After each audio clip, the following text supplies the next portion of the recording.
pleased to introduce Marvin and Clair Couteur, who is currently researching a PhD at the Royal College of Art, and Brian Moran, a San Francisco-based artist who has collaborated with Marvin since the early days of both of their careers. So welcome to all of you. Thank you. Thank you, Tony. So what, should we start with the title? Because sure, let's jump on in. Titles let's get in there. That sounds good to me. It's your title, so... Should I say why I've chosen it, or this kind of thing? Yeah. Oh, so many reasons. Yeah. Does it, I mean, for me it seems, we were talking before about how it seems almost like a kind of utopian or self-defining kind of title. In some way, do you know what I mean? Yes, I do. I do know what you mean. It feels a little bit like when I've been really attracted to this group called the Adamites, and I came across them from a book called Lipstick's Traces, but I'm going to get the author wrong, but like Marcus Grail. How do you say it? Maybe I'm pronouncing it wrong. I think it's Marcus Grail. Grail, okay, like Greil, something like that? Something like that. Yeah. So Lipstick's Traces is fantastic, and it seems to trace like the idea of what would be like a punk, like outbreak of people. The microphones sound like they're going to raise up, don't they? There's the data feedback ever present. Do we need to sit further apart? Doesn't matter, we'll keep trying. I don't know. The book has a really good history of whether it's the Sex Pistols or different groups of people throughout medieval times and all sorts of pockets of history who have slightly DIY carved autonomous or sort of kind of area to themselves to maybe try to be original or to have some sort of state of innocence given back to themselves. And the Adamites were a group in 2 AD that were meant to have be represented in that Garden of Earthly Delights, the Hieronymus Bosch painting. Mm-hmm. And I was so excited and attracted to learning about them. And in the performances, I would say I'm always wanting and trying to offer a kind of volunteered temporary cult almost, where everyone who enters into being in the moment, the 20 minutes or the extent of length of time that performances happen, they're volunteered and excited and in agreement to be in this moment. And I think to be someone new. Yes, to be in a kind of carving your own territory, autonomous. Do you know this phrase, temporary autonomous zone? TAZ, there's a text. Does anyone sounds know? exactly Hakim Bey. That's the guy, Hakim Bey. And Mike Nelson is a big fan of his too. Uh-huh. This idea of, it's a beautiful text. You read it too? Yeah. So I think you're probably better qualified to explain it. As I understand it, it has something to do with ad hoc groups sort of coming together to form temporary autonomous zones, which would be a place that the rules are sort of decided spontaneously within a group. Yeah. The group is sort of accountable to itself, but it's sort of responding to a certain situation, and after the situation changes, the group may continue. Exactly. I mean, Foucault also writes about this hetero spaces. So, but I would say yes immediately to that. And I just want to to what you exactly what you've just described. But I would say that what I've been understanding about what Ian Pearl would represent to me is that there is a connection there. Does it make sense what I'm trying to say? Yeah, exactly. Yeah. So just to go back to the initial. Yeah, to saying okay, we have a situation where we need to do something else. We want to make another space because we want to be able to be and do other things. What do we need to put in place in order to do that? And I guess that's language is really super important for that. Like how do we talk about each other? What do we use to refer to each other? There's the language experiments of like the Quakers and the Methodists, early Methodists, are really interesting in that respect about this idea of dismantling hierarchy. Yeah, amazing. I can imagine. Something you just said that I think that you both seem to agree on just a few moments ago was you were talking about how gender is like a language, and that was something that he seems to be excited by.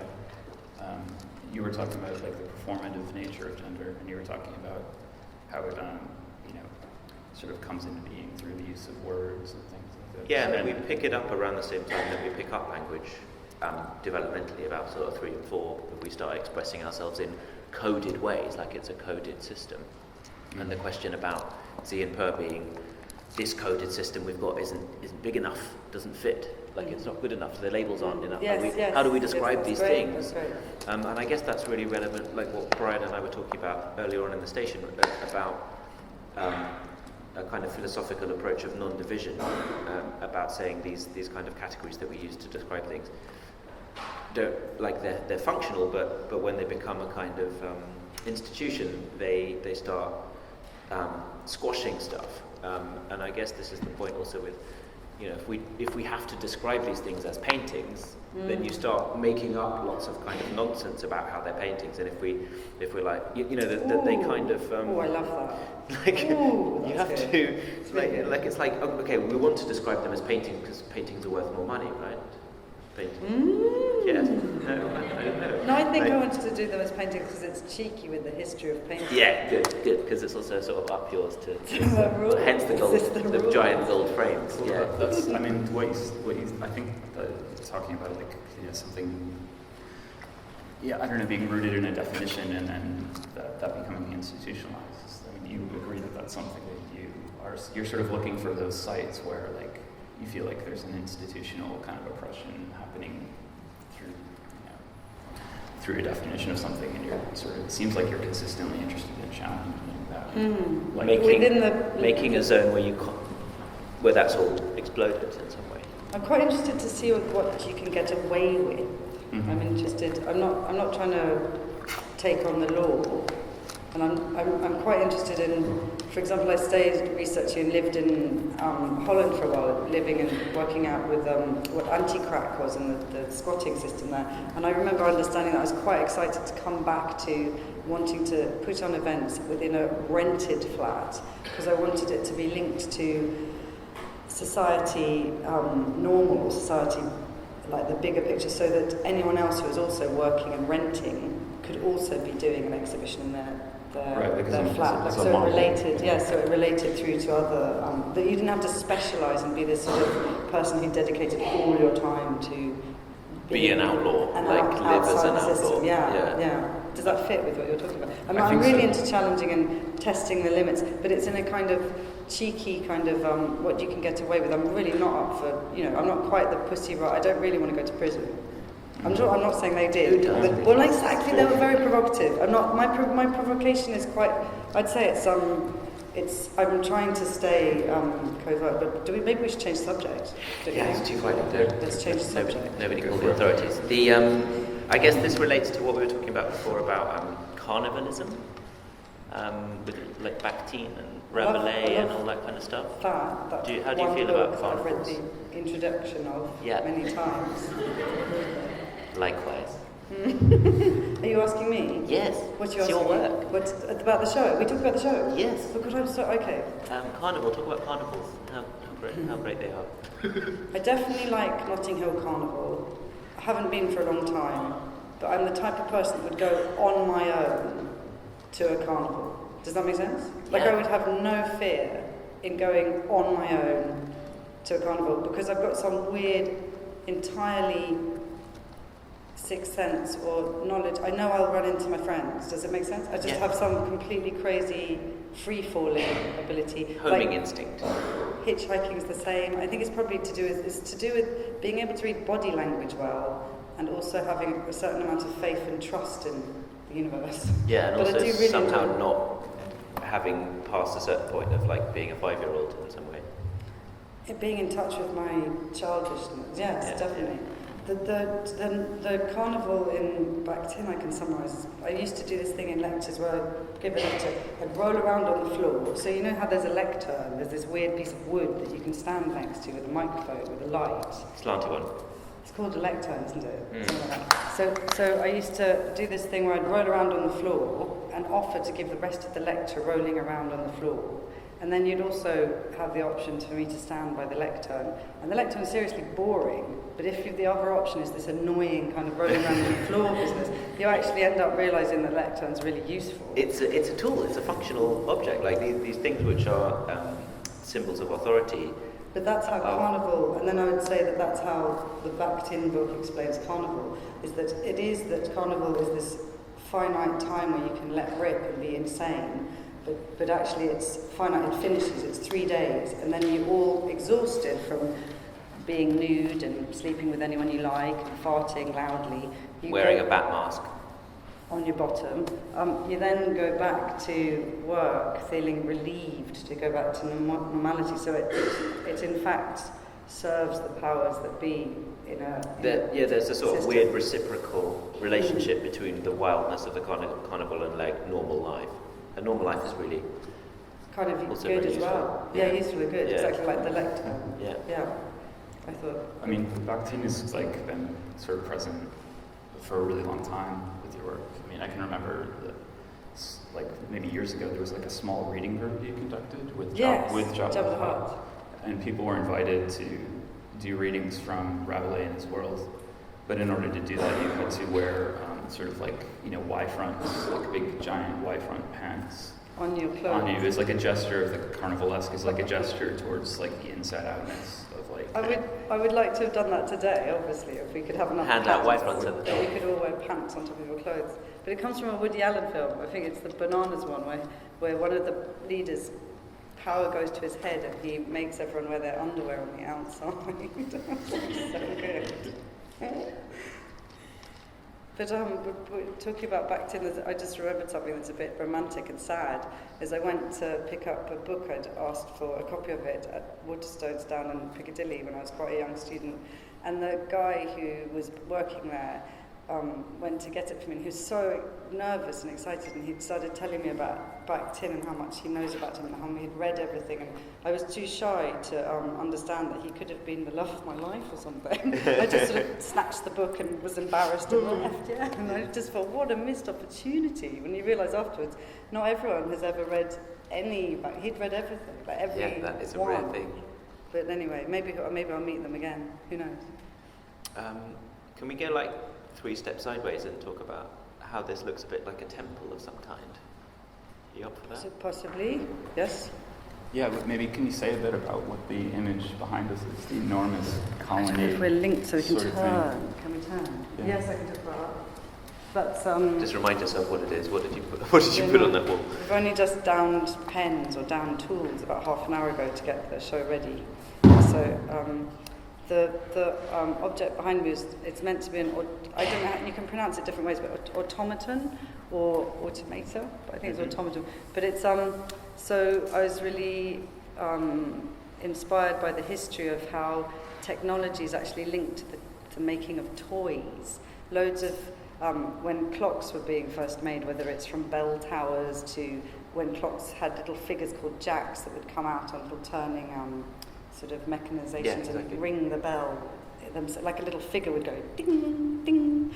And also when a lot of knowledge seems to have gone over to basically the Arabic nations, and libraries were there, and a lot of the same technology and toys were still linked. So I was really excited about this history, and the film Blade Runner depicts it really brilliantly with the toys that are made with the creepy toy trope. That's So it's all this rather kind of beautiful history that you can't help feeling poetic about human nature and souls in past generations being inspired by trying to make little intricate models of humans doing things. It's quite inspiring history. And I was also excited by this speech that the replicant gives about the tears in the rain. It's so wonderful. So I made a show called Camshafts in the Rain. And it's because it all comes down to like clunky camshafts and cogs. Intricate cogs and technology.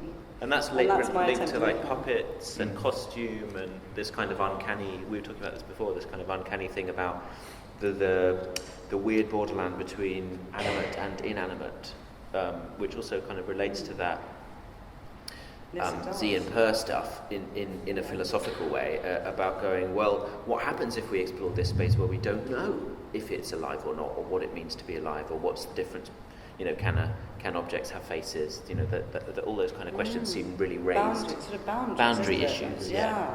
And like fluidity between the boundaries, I guess, as well.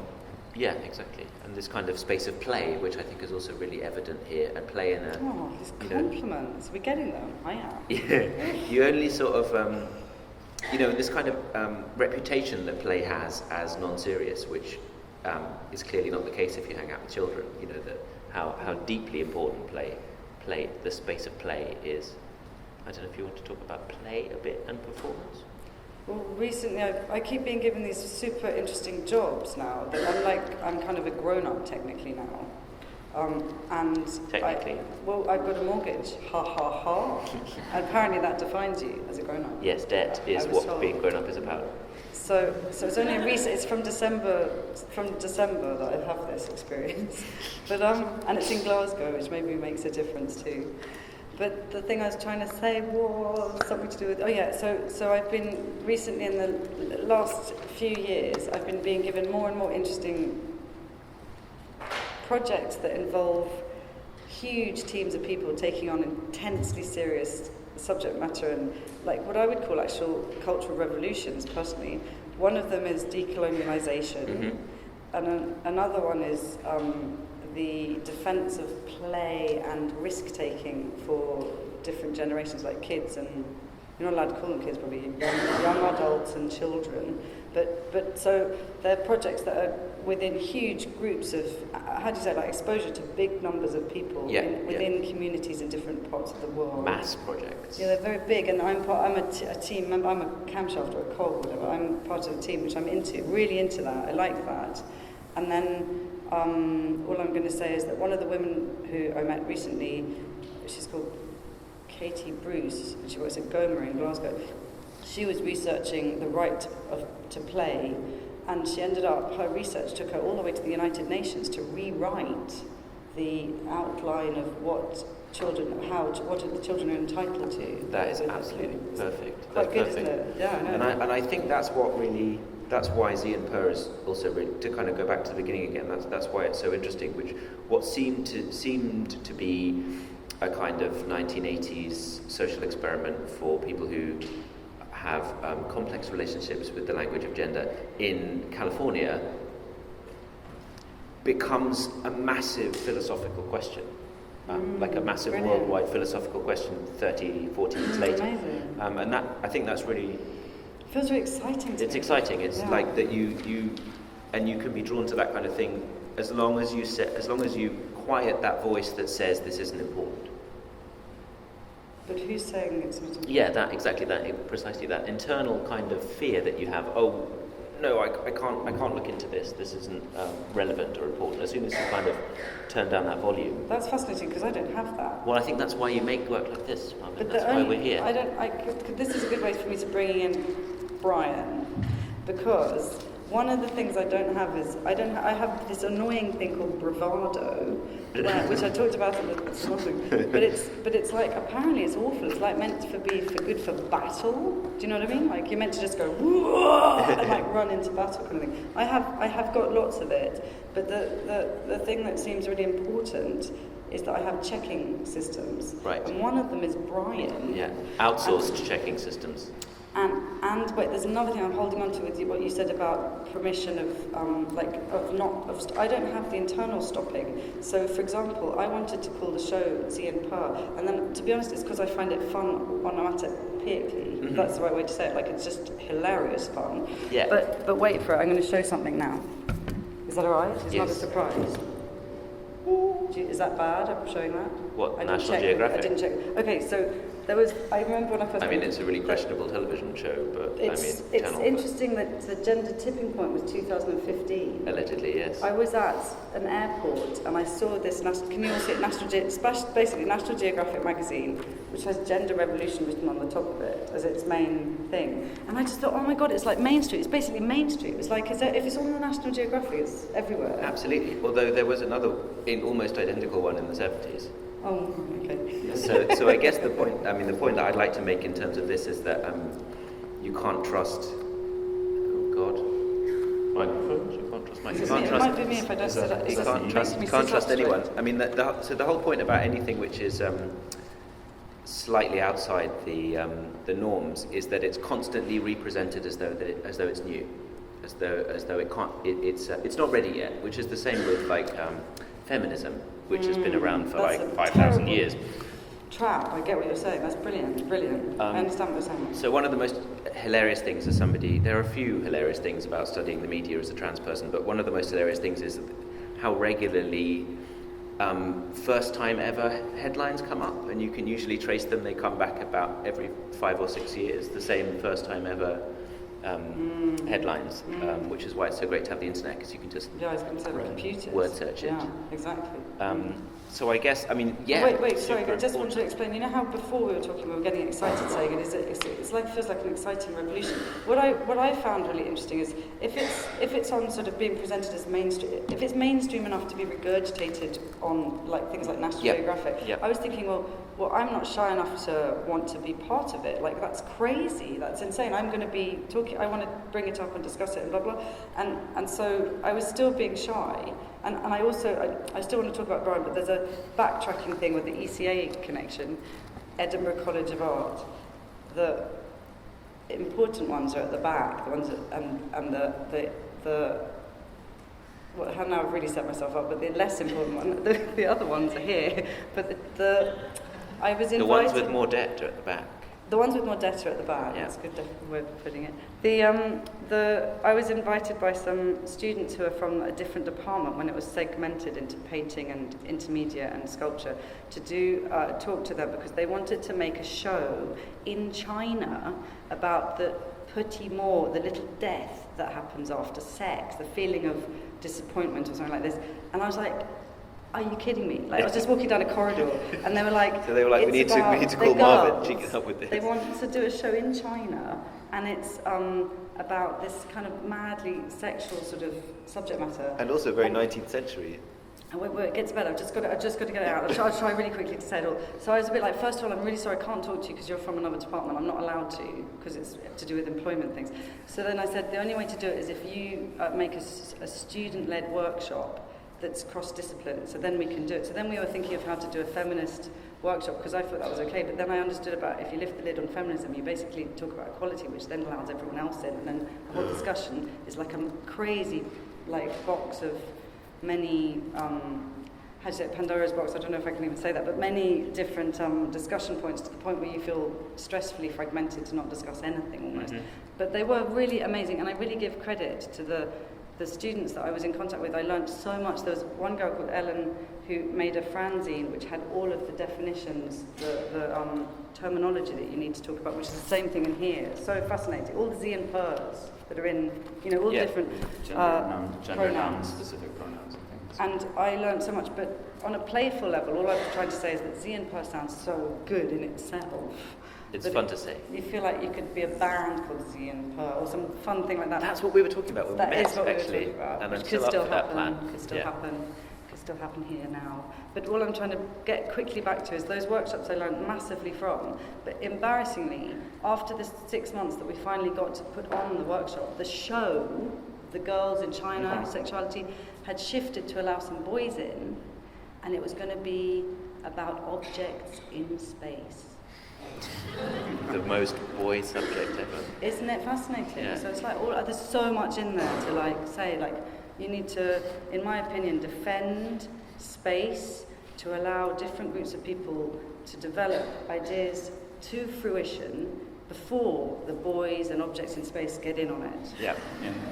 Okay, so there's one thing, and I'm being really long-winded. The other thing was bringing in Brian. I just really wanted to say that I insisted on Brian coming. It's like me that's paid for his flight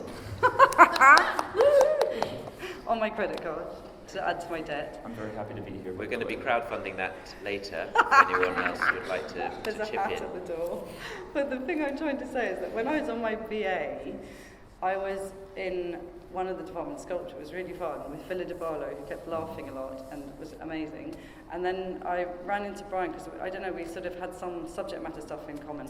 But at some point I was trying to talk about what I wanted to do, which is to put on a version of Michael Jackson's Thriller from watching the making of. And Brian took me seriously.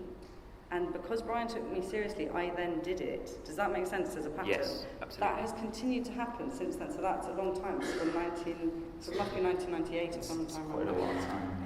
Yeah. 98 or 99. Or And something. every single performance, literally, I checked with Brian. Does it make sense? Like subject matter, blah, blah. And look, where is he in this whole picture? Like he doesn't get credited, does he? He does does it make now. sense? A little bit. But in all of the performances, I make these programs, and I try to credit all the source material and all the subject matter. So it would have been like this kind of thing. But I don't need to say anything more. But it was just to bring in. I would really like to present in this talk that how and why I wanted to invite the panel or the group. Yeah. I can stop talking now because I talk loads. Sorry. Brian, do you want to talk about how the performance as a kind of theory lab, which is what we were talking about before? A theory lab. Yeah, well, I think these performances are, well, first of all, they're like really fun to participate in, and it always brings in a lot of people that have a lot of different backgrounds. From just a lot of different backgrounds, and it usually is people that like are pretty passionate about at least something, but there is some common ground that brings us together. And I always come away having learned a lot just through interpersonal contact with a lot of, just really, intelligent, fun, interested, engaged people in really bizarre situations, which has a sort of like bonding effect. And I think it's also there's a sort of power in the situation that creates a vulnerability where people. I didn't do much preparation for this, for instance, because in my experience, the thing that you're prepared for will never come up, and the thing that it'll be something small, and it'll just like be what becomes a focus or something. So there's this sort of environment where there's a lot of vulnerability with a lot of people that are all quite, they're all committed to something outside this performance. But for a moment, we're sort of, these exchanges happen, and I always come away with a lot of curiosity about a lot of other people's sort of areas of interest, a lot of other people's sort of, their life's work or their life story or things like this. And there is an aspect of Theory Lab where that's, these interactions have later gone on to inform my own work or my own, life or interactions.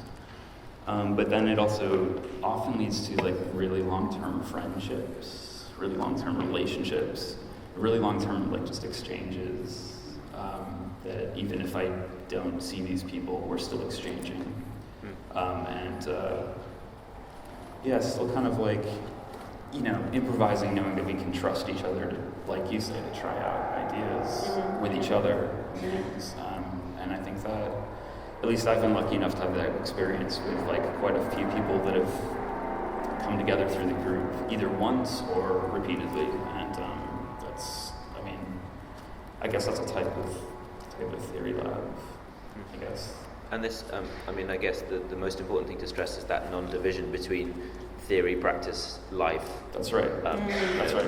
It's a place where those things do. The boundary, like discrete boundaries between those totally break down. It's or a kind of reveal to be fictions. That's maybe that's a better way of saying it. Maybe they're revealed to be fictions, and maybe potentially dangerous fictions. Depending. I think.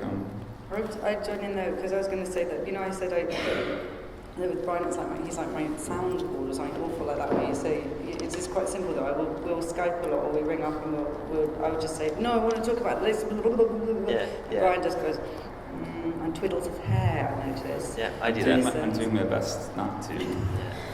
And then what I'm trying to say is that I know for sure that it's as if I don't feel like I've got permission to do what I want to do by the world around me. Yeah, that when thing I about talk permission to Brian, is really interesting. I seem to get it because he seems to understand exactly where I'm coming from, and he seems to contextualize it. Yeah. And then for me, embarrassingly, I basically go away with thinking, okay, I've got the right sentence or whatever. Tell those efforts to get off me. Yeah, absolutely.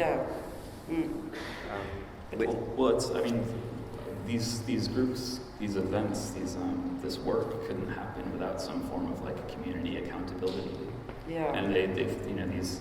I think of it as relative truth because like that thing of when you share an idea with a group, if everyone agrees to it, then you feel like in some sense.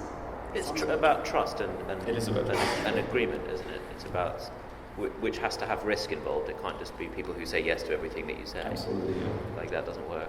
I would agree. How are we doing on time? Yeah, should we perhaps bring in some questions from the floor? Or I suggest as if people just put their hands up if anyone wants to ask a question, then one of you guys just...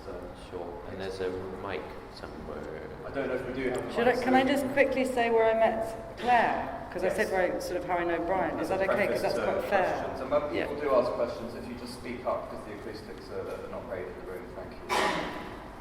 We don't scurry around with microphones. I'm not doing that. There's a question. I'll just quickly say I was invited to do a panel discussion at the Royal College, and it was with Nina Power and Michael Newman, and I found it really problematic right from the beginning. I was really scared. I knew it felt like a setup, you know, when you just think this is going to be disaster, because not that I don't like Nina Power, I actually think she's brilliant, but just the jarringness of trying to fit two different people's map together when we've not actually spent any time in a room together before. And also Michael Newman sort of represents, in my opinion, like how to intimidate you with theory rather than really make it explainable, you know, to have contact with it. So I found it, I knew it was going to be difficult at the beginning. And Claire was at the audience and asked a question. The only person, in my opinion, who asked it really did seem to ask a question to both, you know, to address the what was this weird panel discussion. They have changed, I think, their agenda with the panel discussion because it was really odd. It felt like literally they banged different people together in a kind of crazy way to see what happened. But afterwards, I just remember really understanding that Claire's really interesting. You know, and you just really get it, kind of. Yeah. So I wanted to invite Claire. I want to learn. Within this opportunity to give a talk, which the gallery set up, I really wanted to, I'm very opportunistic and I wanted to learn within it. Does that make sense? I don't want to just be somehow... Present already done stuff. Mm-hmm. Yeah. And I can stop talking. Speaking of which, question? Yeah, what was the question? They've changed their mind. There was one. Yeah, that was the one. One here. I just want really to hear what the sculpture means. To talk about the materiality of the... That's a great question. Yeah, this is good, isn't it? Yeah. So is it me that answers it, I'm guessing? Well, I don't know, so... So the basic materials, if we're just talking about straight like answer, like I just give you 5 words, it's latex and paint, kitchen roll, paper, fake fur, cardboard, glue gun, sticks. Paper mache, you're right, definitely. Bit of starch paste in there, bit of paper, newspaper. Photocopies. And I can say that it's quite important to probably tell you that what's happened is over a long period of time, like say 15 years or so from leaving college and experimenting and trying out things and even studying anthropology before and, you know, trying out things before in my home and doing fun parties and working ideas out, I've been treated a little bit marginally or like this poor cousin or like what do we do with this performance stuff? How do we sell it? Well, not just selling it, actually. How do we present it? Like, for example, there was a thing where you weren't even allowed to be in a show. You'd be allowed to be at the opening event for an hour, and then you wouldn't have any presence in the rest of the exhibition. Your name would be in it, but you'd have no object in the show. That was in, I'd say, 2003 to 2006, around this time, and it was a lot of disgusting sort of turning up noses to dead objects, that, you know, something that would have been animated and then has now seen to be dead because it's not animated anymore. And residue. That animate, inanimate. Yes, you brought up, again, absolutely. Yeah. And then even more recently, there's, I don't know how to say it, like with the New Contemporaries, I got into, having applied to it 5 times. I got into it like at the end of the last time that you could get in, kind of thing. And they told me clearly I'd got in by the skin of my teeth. It's just like, oh, for God's sake, I'm in. And then no, they did to my face because I got to do an interview. And then they told me, yeah, we're just going to see so what's all the fuss about? Go on, show us what you can do. And then they handed me over to the party people who were amazing. They used to run this club in Liverpool called Cream, and they wore white suits. And they used to drink wine in pint glasses. And they were like, I don't know how, you know when you just like, they first turned up in a taxi in white suits and they got out and they sat on the curb. Like it was, everything was, you know when you're like, I was so excited about being friends with them. I just thought they were amazing. And then it got more complicated. There was this end night moment party where they organised an event for 400 people, but they didn't organise any toilets. Oh yeah, I just loved these people. Everyone had to pee in the street. People, grandees. Amazing. And then there was this terrifying, hilarious moment where I understood what this secret room was they had, and it was a bucket that they were peeing in out. It was a room they had to pee in, no one else was allowed in there. It was so good. They're so wild. But anyway, my experience was with these unofficial people. You know what I mean? This club culture. So performance does tend to be slightly put with this in this way, and so this has been a long journey. But part of it's been through Basel last year. I did this thing called parkour, which is a more fun, open for free element in Basel, and we did this fantastic installation. It was amazing. It took a long time to install. It was with the Sadie Cole's team. It was amazing. And then we realised that it was a composition where I know it sounds like I'm showing off, which is normal, but it was you couldn't take a bad photo. You couldn't take a bad, it was just amazing. Everywhere you took a photo, it was oh my God, the green tint, the cat. It was amazing. Great. And then because of that, I suddenly was I want to make the performances packageable so that people can not do this to me of going what do we do with it? What do we do with it? Yeah. So I wanted to make it that you have this this object that can be shipped and somehow satisfying, and then also the cheekiness of playing with art history and the history of painting. All of this is all jumbled in. But sorry that your question sort of went blah, blah, blah, but it's better I answer you that rather than just saying paper, cardboard, glue gun stick. But I think this papier-mâché, paper, cardboard, glue gun stick stuff is also super relevant in terms of folk performance, about parties, carnivals, dances, all of those kinds of. I agree. People use them because they work, right? They're functional. They don't look terribly functional, but they're super functional. I think it's definitely part of the DIY sort of even if it's transvestite fashion show or alternative Miss World, or whether it's medieval folk plays. Or I know what you're saying. Exactly. I'm saying yes, definitely, 100%. Commedia dell'arte, all that kind of stuff. Yes. Can I bring you back to? I love all the journey of what you've been talking about, but I didn't quite get that thing behind you. Oh, right. The fresco. And the mechanical figures, I couldn't make No, don't worry, there's no... what this show is I don't know how to put it, a selection of different performances. So yes, it's it's not. I don't know how to put it. It's more like if you make lots of dinners and then put them in the freezer. It's not even a buffet. It's do you know what I mean? This is from one performance. This is from another. That automaton is from a different show. No, the frieze is definitely Pompeii from a book I have. Because you said, what is that all about? Yes, it was a non sequitur. I was asking about the Pompeian frieze at the back, but Marvin answered about the automaton, and it went fine until you brought it up. Thanks. Talk about the frieze now. The frescoes at the back are linked to, this concept of trompe-l'oeil, the idea of illusion and faking a depth, and the architecture of this room, and it being quite intimidating, but for an artist to take on. This room? Yeah, I'd say. It's a big room. It's a with big columns. old room to make a good show in. With columns, and sort of, what do you call them, atriums? I don't know what you call the pointy architects in the house. Any architects in the house? Skylights. Skylights. The architecture. I think that I work very instinctively, and I was looking through this book I have that's incredible. It's the size of a television sort of thing, and it's called Domus, and it has all of these incredible images of ancient Rome and Pompeii. And I have worked with Villa Livia's fresco there for a long... I applied to the British School in Rome to work with this fresco. I went to look at it every day for 3 months. I really love that fresco. And I wanted to... I was just when you see something and you're oh my God, that's it, that's I'm the doing thing that. I need, yeah, I'm exactly. doing that, yeah. So that was the starting point for the room, wasn't it? Not really a starting point. I'd say the starting point was last June when we were in Basel. And I was like, oh my God, I can make these as a contained As things, painting, yeah. like panel. Like I'm gonna pitch it to Sadie and see what she says. Yeah. And I did, and we're here. But the And they're back really big. was more recent. But I have worked with these photocopying.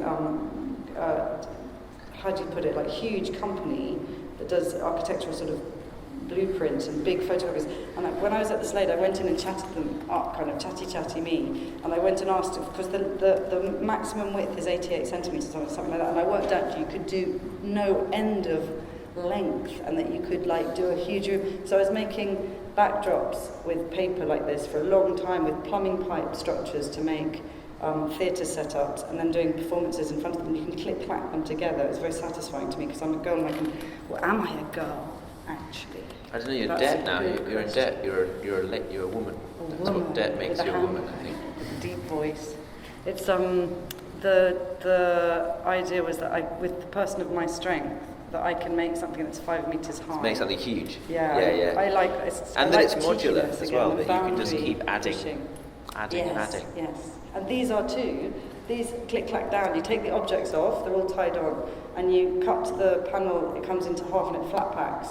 And so it's to do with shippability and like people saying, well, what do we do with these things? And then you say, well, actually, you look at the manual, actually. Yeah, that it comes with a diagram. Yeah. With pictures and words.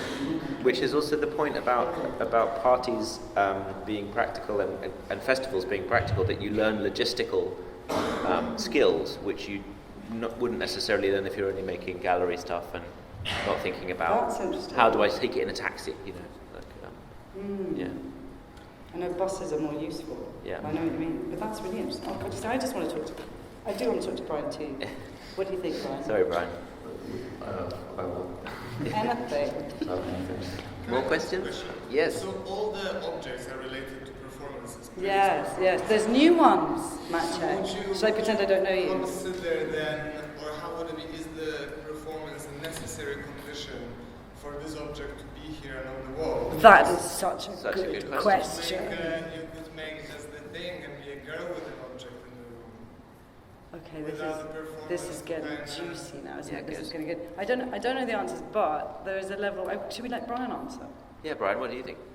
Can you make the objects without doing the performance? Can you make the options without doing the performance? 'Cause Well, not in general sense, obviously, in terms of how it's practice and sort of internal logic of it. I mean, I wouldn't presume to speak for Marvin about it. I think that there's always a tension between it, because like there's like there's a kind of like real, like kind of unique beauty to them that comes from them being made in a certain way to endure the certain kind of rigor of like repeat handling by people that don't have any special skill or preparation for doing it. But all of this is beautiful and it's completely of value in its own right. We're just talking about validating it through some other action or some other thing or other condition or a scenario that needs to be performed. Because to me, obviously, they can work. I was thinking about somebody walking into this room without prior knowledge of Marvin's practice and trying to make the sense out of the works, sort of just based on the aesthetic references, art history, and so on and so on. Which is possible, I think. Yeah, which is completely, Yeah. obviously, because they're contained. I think that's the test I'm willing to try. Right.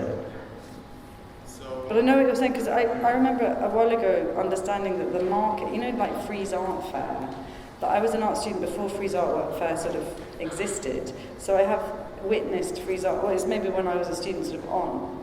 I've really understood about this dominant quality of everything having to be possibly commercially orientated.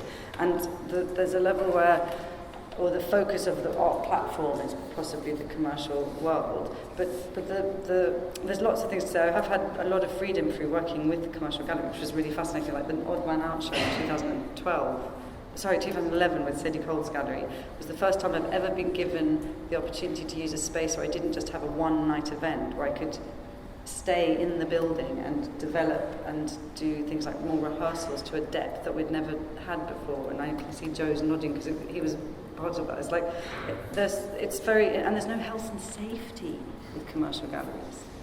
Unbelievable. Yeah, private space is great. Unbelievable. Anyway, so what was I trying to answer you? I was trying to answer you that I really remember understanding when suddenly there's been this massive growth of performance art. Like, everyone was asking and looking to me sort of as if I knew the answers. And they kept sort of saying, oh, why is there so much more performance? And you could say jokey answers or you could take it seriously. But one of the things I sort of had clicking away in the back of my head was that it is something so nice about having a different agenda when you're making something. I'm not making something just to be an art object. I'm making it to serve the purpose of performances. So I understand what you're talking. I understand the question. And the new one, so the bat, there is a new one that's not been in a performance yet. Just made for this. It was the first one I made to pitch this show. So I want to make a big object and slap it on a panel. What do we think? And I made them and I held it up, and you could tell already it was like great. It's great, kind of. Yeah. And why I wanted to do the big one is because I've got a horrifying ability to pitch ideas as if I'm a possessed person. I don't even have to try. So I've got some sort of woof woof comes through. You don't know what you're going to say. It just goes. It just flows. Yes. Bravado, pitching, but then I have to be the nightmare person who actually makes a production timetable to make it all happen. So I thought, I'm going to make it big scale. Rather than make a little model and go, I can do all this, I can do it. I was like, no, hang on. Like, make one big so you can actually see you can do it. So that bat I made big. And also something else I've made specifically for this, that's made specifically. The moray? Where does the moray? No, he's made them for performance. Those are made specifically for this. And so it's an interesting thing where, while I was doing it, I was thinking, why am I doing it? But then I've realised that I've got these performances booked this year, new ones, like the one for the play person, the person researching the play. The right to play. The right to play. And I realised, oh my God, I've already done all my work. Like, I've made the work for the project. And I mean, I would talk to Sadie about it. Maybe not. Like, I have to, maybe I know. You're not allowed to touch them now. I don't know how to say, like, I'm entangled. I haven't made them in abstract thinking I'm now making art objects. I've made them thinking I'm making a performance project. But it's a good question. Intention is basically what makes the difference in a way, in that sense. I think it's a cheeky trick to see if they could be called paintings. And because I did painting at Royal College, I know that that's nearly impossible, because when I was there, I was told I made props, that even the paintings I made were props. So there's all, again, it's to do with words and permissions, and it's so interesting. Yeah, permission and disciplinary boundaries, policing, all that kind of stuff. Yes. Really interesting. Another one?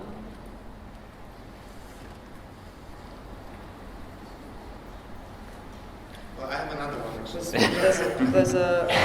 Do you want to hold your hand up stronger so just so I can see? There is one, a timid one. Yep. Yes? We can come back to that. Yeah. So then, are you describing these as paintings as well as props for performance? I'm describing them as panel paintings. But then, do you think that in their capacity as a prop, are they using painting as a prop, or are they separate? I think that the idea is it's a tension, if you say that. Normally it's real art college sort of speak, isn't it? But it's like the idea that I would like them to be transporting, but at the same time, like altered states or whatever, when you look at them, I want you to be completely altered states, like intense drugs. Or they could just work as an apparatus for the performance, so you can actually just untie the thing you need to work with and go and use it, and then tie it back up afterwards. This being a kind of both and type of deal rather than is it this, is it that? It's much more of a it's this and it's also this, and in this context it's this. And can that be allowed? Which is why weirdly and making a claim that you can, that yes, we're allowed to do that. We're allowed to build a thing which you can use as a coffee table and a hat. Someone in the room's got the joke. That's amazing. Great. That's good. How are we doing on time? I think we've got time for a quick final question from anyone.